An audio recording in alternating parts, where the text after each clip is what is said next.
Hey guys, what's up? Pixels here, and in today's video I'm going to be giving you my leader class concept idea for Evil Dead the game. So previously we discussed how bad leader skill trees actually are in this game, and I'm going to be doing this for each class as well. It does take a lot of time and effort, so I do appreciate everyone checking out this video and watching all the way through, and obviously hit that like button if you enjoyed this video as well. So it's a little complicated, you know. I think the way the UI is right now for the current game, I don't like it. I think it's very the game's very visually appealing, but if you look at the UI and stuff, then I think it does need a bit of an overhaul and making things look a lot nicer and a lot more intuitive for everyone. Obviously this is a bit more complicated because it's hard for me to explain just with words on how the skill tree works, but I'm going to do my best to be very descriptive for everyone here. And obviously I'm trying to make it so the game looks nicer than what it currently is, and for this actually to make sense as well going forward with the game. So anyways, let's begin. So with the first thing that you notice with the leader skill tree concept here is that I have the 4 abilities on the left. Obviously there's no way for them to be described like they do currently on the right hand side with the bigger picture of the current ability that you've selected. So the main thing that I have done is just imagine that you have like this circle cursor, or you just have a cursor in general that you can control with analog mouse, D-pad on your controller or anything like that. You can move that between everything like you currently can on the current class setup. So basically if you select like El Jefe Grande on the skill, then at the bottom we can have the descriptive text there. I don't think we need to have a blown up image on the right because it's just not necessary. We know what we're selecting, we don't need to see a big picture of that. And we can also get the little the tiers, the damage and stuff, and on all the basically what the description is of each perk and what it brings and what abilities that it can achieve from that perk as well. So that's the way they should do it. So just say I chose show up and blow up at the top there. What it should appear in the bottom is telling you what it does, and what radius it hits at, what balance bar damage it does, etc. So that's what it should do for this particular concept to work. So I think it'll be much more beneficial than the current one that we have, and it'll be a lot more helpful for people. So in the middle here we actually have a different layout for the skill tree, and the reason I went like this route, I think it's a lot more easier to follow for everyone, and that way we can better understand what perks we can go for. So obviously in the first one is Great Influence. Great Influence obviously buffs the size of the leader's aura, so that is the first perk that you have to buy currently on the skill trees on the game, so it makes sense to put that in the middle. So what will happen when you spend the first point in a Great Influence, it will open up the 5 categories for you to choose from, and this is obviously melee weapon damage, range damage, health, stamina, like utility perks like that, and then we have like objective perks as well. So like I said, I'm going to be doing this for each class. Obviously each class will look a bit different, but this is what I'm aiming for this game's future. So just say I spent my first point into Great Influence, and then all these other categories opened up, and then obviously I can branch out and going for Industrial Strength straight away. I can spend up to 3 points in that, and then I can go for Tougher Than Hell as well and spend 3 points into that. But what will happen is then just say you wanted to get Devastating Force, you'd have to spend a certain amount of points to get a Devastating Force as well. So just say if I spent a couple of points in Industrial, a couple of points in Tougher Than Hell, then obviously I can put some points into Balance Bar, but just say Devastating Force will still be grayed out because I still need to spend more points around the skill tree to unlock that perk, if that makes sense. So the way I've done that, it's a better way to lay out things as well. So just say I went for Artful Dodger, and then I spent more points into Cardio or quicker cooldown, then it opens up Devastating Force for me to use to spend points into that. So it kind of gives it's still the same way of how the skill trees are done in the game currently. It's just a better layout and a more intuitive design. And like I said, with the problem with the leader skill trees right now is you spend a lot of useless points into stuff that you don't need, like extra matchsticks and stuff. So what I did with the leader skill tree is I got rid of the extra matchsticks, and I got rid of Last Word because I think they're really useless perks. So what I did go for El Jefe is dismemberment damage on top of that. So that way, if you want to go melee focus, you can go for the dismemberment damage as well, which I think would be really nice. So yeah, you do get a maximum of 25 skill points to spend, and obviously, like I said, I don't want it so people can just obviously spend in whatever they want.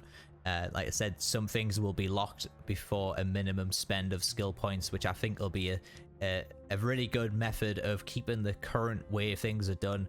So that way we can't just obviously just spec straight into melee damage and then range damage and maximum health and stuff like that.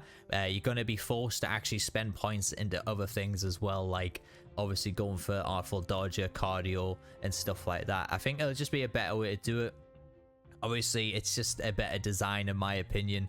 A lot of people might not agree with this design, but I just think the way the current layout is of the leader class skill tree, or just skill trees in general, should I say, I think it's really bad, and I think they should be adjusting it so we can change that. So if you look in the objectives category here, we actually have Master of Influence on the first one, so that would be good. We can put 4 points into that. We can go for a point in I Can Still Help, or we can go for a point in Echoes of the Aura, which will then open up obviously Arcane Knowledge, and then you've got to go for fast forward after that. If you want to get a fast forward, you do have to put points in Arcane Knowledge as well.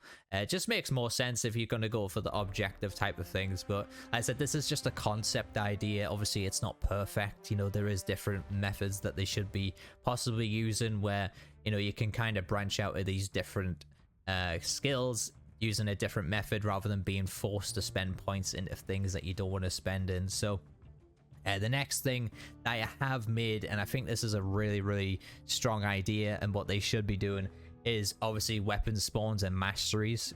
So at the moment, I don't like that characters have the abilities to start with a weapon or have an ability to have a weapon mastery, because I think they're a waste of an ability slot. I think the characters themselves need better abilities instead of these perks, you know, something that buffs their aura a little bit more, something that gives them a more of a passive, or, you know, anything like that. I think is a lot better than having an extra, you know, 5% on a weapon, or an extra 20% on a weapon, or, you know, starting with a specific weapon that you're going to find 5 seconds into the game, which again is just another waste of a perk slot. So what I've done here is I've decided to go for weapon spawn and masteries, which will all cost just 1 point each, just to make weapon masteries not so strong.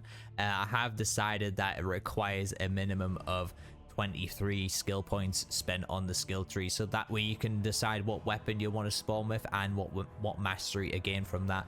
Otherwise, you know, I think if you're going to just have a minimum of like 15 skill points spent or 20 skill points spent, then you can have weapon masteries with 2 weapons and spawn with 2 weapons from the off, which I think would be very problematic for the game. So what I decided to do was make it so you spend a minimum of 23 points on the skill tree, and then you can spend your last 2 points on your chosen path of weapon mastery and spawn with a weapon. So at the top here, after we spent 23 skill points, we can go for the chainsaw, starting with a chainsaw and then getting the chainsaw mastery as well, or we can go for starting with a boomstick and then going for the boomstick mastery as well. It all depends on what build you want to go for, if you want to go for a range build or a melee build on El Jefe as well.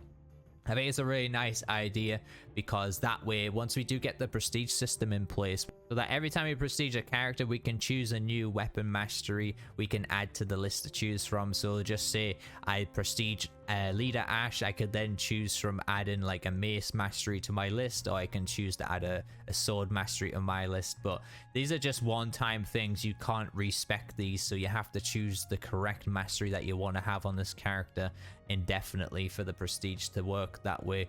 Otherwise, I feel like people will just be constantly changing their weapon masteries and stuff. So I think once you've chosen that, you should be locked into that indefinitely on your profile. And like I said, I think it's a really cool concept idea. I'd love to see the skill trees being done in this manner, and obviously having the animation better of the character and the, you know, a better background representing the skill trees as well. I think it's a much cleaner UI, and I think people would actually love doing something like this and spending time in these skill trees. And, you know, I think there's a way to have a method of coming up with much better builds on characters, making them more hybrid and more dynamic, and rather just so one-dimensional, which they are right now. Because I feel like with Leader, it's so one-dimensional right now that you just can't really make different builds that much on Leader anymore compared to what you used to be able to. And the same goes for most classes as well, especially like Hunter and Warrior. Like, you're always kind of stuck going to the same route all the time, and it's really shitty. But like I said, I will be doing a concept for the other classes. Like I said, this is just a nice little Leader class change that I would like to see in the game.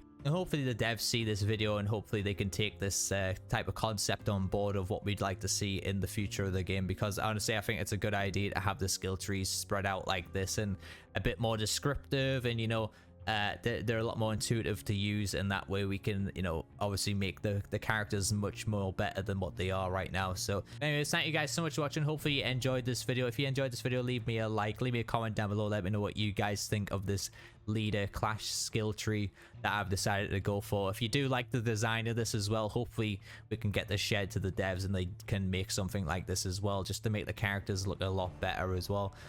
What they could do again is make different pages as well for the outfits and stuff, because like I said, I think the current UI design really needs work in the game. And honestly, I think the entire menu system needs an overhaul, and the matchmaking system and stuff like that. But we'll leave that for another video. I just wanted to focus on the skill trees here. So thank you guys so much for watching. Like I said, hit that like button, hit that sub button. If you are new to the channel, I do stream this game Monday to Thursday, and I do a lot of Evil Dead content like this on this channel, so don't go anywhere else for your Evil Dead content. And I have been Pixels, you my awesome viewers. I'll catch you guys in the next one.